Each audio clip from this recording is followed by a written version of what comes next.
할렐루야. 네, 이 자리에 오신 성도 여러분들을 사랑하고 축복합니다.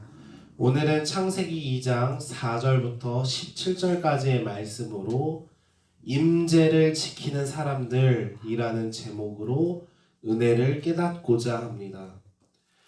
오늘의 본문은 성도 여러분들에게 매우 익숙한, 친숙한 본문일 것입니다. 창세기에서 소개하는 창조 이야기 가운데 두 번째 창조 이야기, 에덴 동산 이야기는 인간의 기원에 대하여 설명하고 있습니다. 2장 4절에서 창세기 저자는 이것이 천지가 창조될 때에 하늘과 땅의 내력이니 라고 굳이 밝힙니다. 1장의 창조 이야기가 우주적인 주권, 전지전능하신 하나님이 온 우주를 다스리신다라는 것을 설명한다면 2장의 창조 이야기는 그 전지전능하신 하나님께서 인간과 관계 맺으신다라는 놀라운 이야기를 설명하고 있습니다. 그래서 내력이라고 번역된 히브리어 단어 톨레도트는 족보라는 의미를 가지고 있습니다.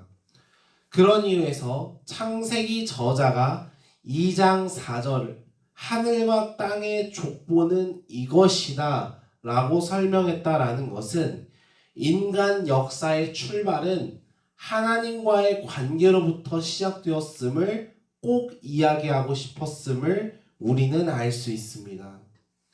이런 이유로 창세기 저자가 전달하고자 하는 교훈 한 가지를 짐작해 볼 수 있습니다. 인간의 존재 근원 자체는, 그 출발 자체는 하나님과의 관계, 하나님과의 교제 속에서 출발한 것이구나. 우리 역시 하나님과의 관계를 계속해서 이어나가야 하겠구나. 그런데 우리는 이러한 교훈을 생각할 때에 한 가지 물어야 합니다. 그렇다면 어떻게 그 관계를 이어나가야 하는가? 인간 존재의 출발 자체가 하나님과의 교제에서 출발했다면 우리는 어떻게 하나님과의 교제를 이어나가며 회복할 수 있는가? 단순히 그 2장에 태초의 인간은 에덴 동산이라는 곳에서 하나님과 교제했다라는 것을 말하기 위해서 창세기 2장이 쓰여졌던 것일까? 혹시라도 하나님과의 교제, 하나님과의 관계를 이어나가는 길은 바로 이것이다 라고 말하고 있지는 않은가? 오늘 이 부분을 깨닫기를 원합니다. 창세기 저자는 본격적으로 하늘과 땅의 내력, 인간 역사가 시작되는 족보를 우리에게 들려줍니다. 5절과 6절입니다. 여호와 하나님이 땅에 비를 내리지 아니하셨고 땅을 갈 사람도 없었으므로 들에는 초목이 아직 없었고 밭에는 채소가 나지 아니하였으며 안개만 땅에서 올라와 온 지면을 적셨더라. 언뜻 보면 인간이 창조되기 직전의 상황을 설명하는 것 같은 큰 의미는 없어 보이는 설명인 것 같습니다. 하지만 우리가 주의 깊게 이 구절을 읽는다면 사람의 창조 목적을 명확하게 설명하는 지점이라는 것을 발견하게 됩니다. 들에는 초목이 없었고 밭에는 채소가 나지 않았습니다. 땅 위에 아무것도 없었습니다. 그 이유는 하나님이 땅에 비를 내리지 않으셨기 때문이기도 하지만 땅을 갈 사람도 없었기 때문입니다. 달리 말하면 땅에 초목과 채소가 나기 위해선 하나님께서 땅에 비를 내리셔야 했고 거기에 더불어서 땅을 갈아야 할 사람이 필요했다라는 것입니다. 여기서 창세기 1장을 돌아보아야 합니다. 1장 11절 이하에서는 하나님께서 세상을 창조하시고 땅에 풀과 채소, 각기 종류대로 씨 가진 열매 맺는 나무를 만드실 때에 보시기에 좋았다 라고 보도합니다. 즉 하나님이 보시기에 좋은 세상을 만들어가기 위해서는 하나님께서 땅에 비를 내리셔야 함과 동시에 땅을 갈 사람이 필요했다라는 것입니다. 인간의 창조 목적이 여기에서 드러납니다. 하나님이 보시기에 좋은 세상을 만들기 위해 인간이 존재한다라는 것입니다. 창세기 저자는 이러한 인간의 목적을 다시 한번 강조라도 하는 듯 7절, 8절에서 인간의 창조를 설명합니다. 여호와 하나님이 땅의 흙으로 사람을 지으시고 생기를 그 코에 불어넣으시니 사람이 생명이 되니라. 여호와 하나님이 동방의 에덴에 동산을 창설하시고 그 지으신 사람을 거기 두시니라. 우리가 주목해야 할 것은 땅의 흙으로 사람을 지으셨다는 것과 생기를 그 코에 불어 넣으셨다라는 것입니다. 우리는 먼저 땅의 흙이 어떤 것인지 생각해 볼 필요가 있습니다. 저자는 단순히 인간이 흙으로 지음받았다라는 문자적인 의미를 말하기보다 그 이상의 의미를 담아내려고 했던 것 같습니다. 7절에 히브리어 원문을 직역하면 그 땅의 흙으로 사람을 지으셨다입니다. 여기서 그 땅은 그냥 땅이 아니라 하나님이 보시기에 좋도록 만들어야 하는 땅입니다. 인간 역시 하나님이 지으신 세상 속에 포함되면서도 보시기에 좋은 모습으로 하나님의 비를 맞으며 경작되어야만 하고 경작해야만 합니다.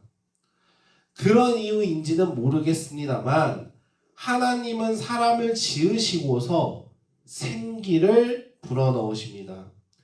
일반적인 짐승, 생물과는 구분되게 하나님의 속성, 하나님의 의지가 사람에게 깃듭니다. 아마도 하나님이 원하시는 목적을 인간에게 주셨음을 우리에게 보여주고자 했던 것 같습니다. 그래서 생기가 인간에게 깃들자 성경은 인간이 생령이 되었다라고 말합니다. 원문을 직역하면 살아있는 생명, 움직이는 생명, 능동적으로 움직이는 생명이 된 것입니다. 하나님의 의지가 인간에게 깃들었을 때 비로소 인간은 하나님이 보시기에 좋았던 세상을 만들어가는 존재로 살아가게 됩니다. 하나님의 의지 없이, 하나님의 뜻이 없이는 하나님이 보시기에 좋은 세상으로 만들 수가 없는 것입니다. 그렇기에 창세기 저자는 순서적으로 흙으로 지음받은 인간을 에덴 동산에 두었다라고 말하지 않고 생명이 된 인간을 에덴 동산에 두었다고 말합니다.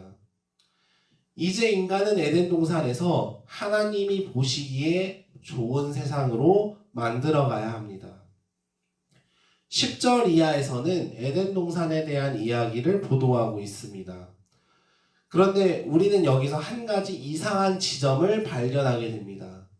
분명 2장의 창조 이야기는 인간의 창조 목적을 중요하게 여기고 그것에 대해 아주 논리정연하게 설명하고 있었습니다. 그런데 그 주제와 조금 거리가 멀어 보이는 에덴 동산을 설명하는 단락이 2장에서 굉장히 길게 서술되고 있습니다. 인간의 창조 목적과는 다소 뜬금없는 에덴 동산을 매우 자세하게 설명하기에 당황스러울 수밖에 없을 것 같습니다.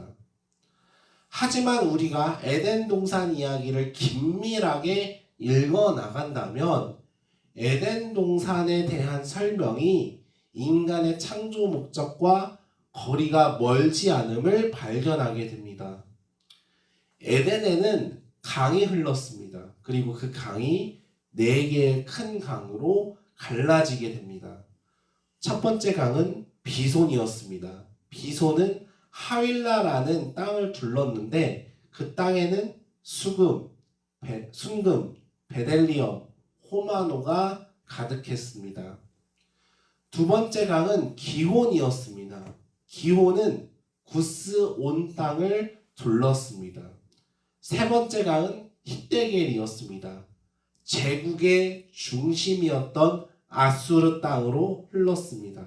네 번째 강은 모두가 알고 있는 가장 거대한 강 유브라데였습니다.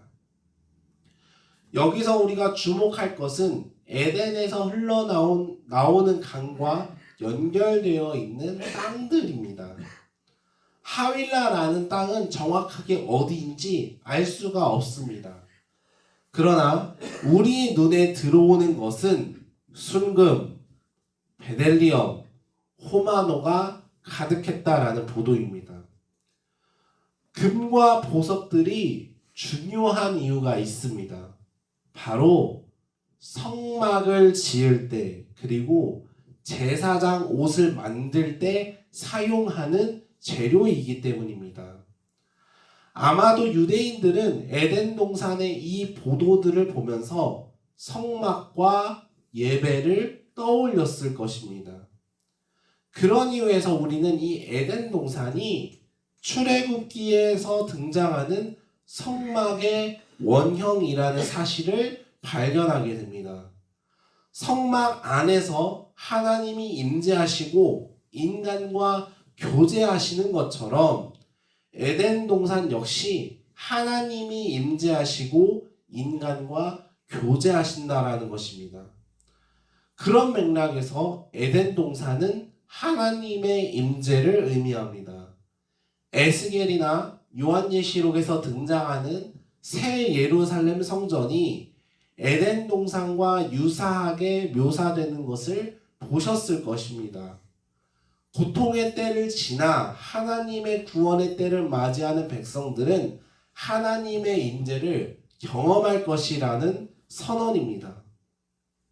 우리가 첫 번째 강을 통하여 에덴 동산이 하나님의 임재임을 깨닫게 되었다면 그 임재가 구스 땅, 아수르 땅, 더 나아가 온 땅을 휘감는 유브라데 강에 이르기까지 확장되는 것을 보게 됩니다. 하나님의 임재가 이 세상에 충만하게 임재할 때에 그 땅은 이제 비로소 하나님이 보시기에 좋은 땅이 되는 것입니다. 우리가 이러한 해석을 토대로 에덴 동산 이야기를 다시 바라본다면 에덴 동산 이야기는 인간의 창조 목적과 관계없는 다소 뜬금없는 이야기가 아니라 어떻게 하나님의 창조 목적을 이룰 것인가를 아주 구체적으로 아주 분명하게 이야기하고 있다는 것을 알게 됩니다. 바로 하나님의 임재를 지키는 것입니다. 그렇다면 우리는 물을 수밖에 없습니다. 그렇다면 과연 하나님의 임재를 어떻게 지켜야 하는가? 창세기 저자는 그 물음에 15절에 응답을 합니다. 15절 말씀 함께 읽겠습니다. 여호와 하나님이 그 사람을 일컬어 에덴 동산에 두어 그것을 경작하며 지키게 하시고. 여기서 우리는 이 말씀에 특이한 지점을 발견하기가 어렵습니다. 하지만 원문으로 보았을 때 다분히 의도를 가지고 이렇게 이야기했음을 알게 됩니다. 하나님은 생명이 된 인간을 에덴 동산에 두셨습니다. 그리고 그 인간을 통해 에덴 동산을 경작하고 지키게 하셨습니다. 여기서 경작하다라고 사용된 히브리어 단어는 아바드입니다. 노동하다라는 의미도 있지만 예배, 예전의 맥락에서 사용될 때에는 예배하다라는 의미로 사용됩니다. 같은 맥락에서 지키다라고 사용된 히브리어 단어 샤마르는 안식일을 지키다, 유월절을 지키다 등 예배 절기를 지키는 의미로 사용됩니다. 달리 말하면 하나님이 생명이 된 인간을 에덴 동산에 두어 경작하며 지키게 하셨다라는 것은 하나님의 임재 안에서 예배하고 예배드리는 이 날을 지키게 하셨다라는 것입니다.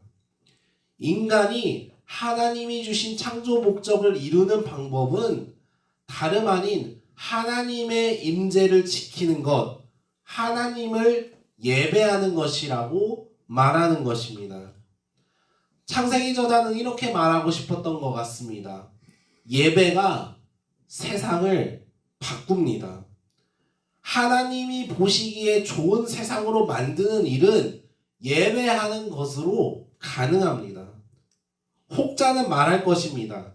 어떻게 그런 일이 가능하겠느냐? 우리가 예배의 본질을 생각한다면 충분히 가능하다라는 것을 생각할 수 있습니다. 예배의 본질은 하나님께 있습니다. 하나님께 영광을 올려드리는 것입니다. 내 주장이 틈탈 수 없습니다. 내 생각이 우선되지 않습니다. 왜냐하면 하나님의 임재가 가득한 예배에는 하나님이 주인이 되시기 때문입니다. 이건 단순히 교회 안에서 이루어지는 어떤 형식에 따른 예배에 국한되는 이야기가 아닙니다. 에덴 동산은 하나님의 임재가 강의 줄기를 따라 점점 확장되어 갔음을 말하고 있습니다. 에덴 동산의 의미를 계승했던 성막은 그 위치가 고정되지 않고 계속 움직였습니다. 더 나아가 하나님의 임재를 눈으로 본 에스겔은 하나님의 임재에 바퀴가 달렸다고 증언하기도 합니다. 내 주장이 아닌 하나님의 주장이, 내 생각이 아닌 하나님의 생각이 가장 우선되는 현장이 바로 하나님의 임재입니다. 예배하는 자리입니다. 세상 속에서 하나님을 예배하고 하나님의 임재를 지키는 것이 하나님이 보시기에 좋은 세상을 만드는 일이라는 것입니다. 세상은 끊임없이 갈등을 부추깁니다. 누구를 공격해야 한다고 말합니다. 누가 책임이 있으니 끌어내려야 한다라고 말합니다. 부수는 것, 몰아세우는 것, 끌어내리는 것에 몰두합니다. 자기 주장을 내세우기 위해, 자기 이익을 챙기기 위해 안간힘을 씁니다. 그런 세상 속에서 하나님의 임재를 우리가 지킨다면 자기 것에서 하나님의 것으로 바뀌는 역사, 나의 원칙에서 하나님의 원칙으로 바뀌는 역사, 내 주장에서 하나님의 주장으로 바뀌는 역사가 나타날 것입니다. 내가 하나님을 예배한다면 그 세상은 반드시 바뀔 것입니다. 사랑하는 성도 여러분, 우리는 하나님께서 특별한 목적을 가지시고 지음받은 존재입니다.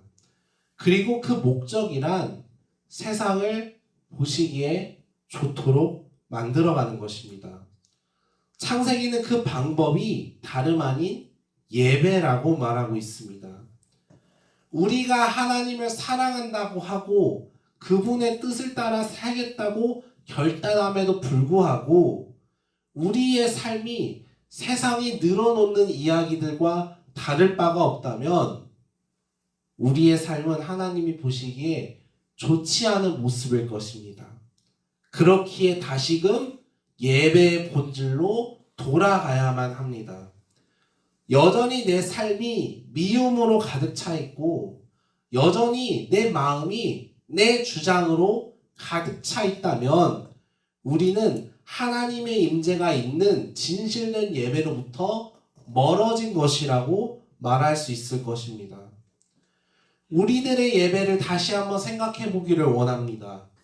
우리가 누렸던 진짜 은혜가 되는 예배, 진짜 하나님이 주신 축복을 누리는 예배, 감격을 느끼는 예배는 내 마음이, 내 판단이, 내 생각이, 내 주장이 우선될 때가 아니었습니다.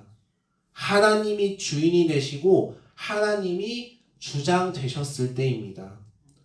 우리의 예배의 주인이 하나님이심을 우리가 고백한다면 우리의 삶 속 예배 역시 하나님이 주인 되시기 때문에 내 주장이나 생각이나 마음이 틈타지 않습니다. 아니, 틈탈 수가 없습니다. 그렇기에 내가 예배함으로 내가 살아가는 세상이 바뀌는 것입니다. 내 주장이 아니라 하나님의 주장이 나타나는 것입니다. 창세기는 우리 모두가 예배자들로 부르심을 받았다고 말합니다. 우리는 임재를 지키는 사람들입니다.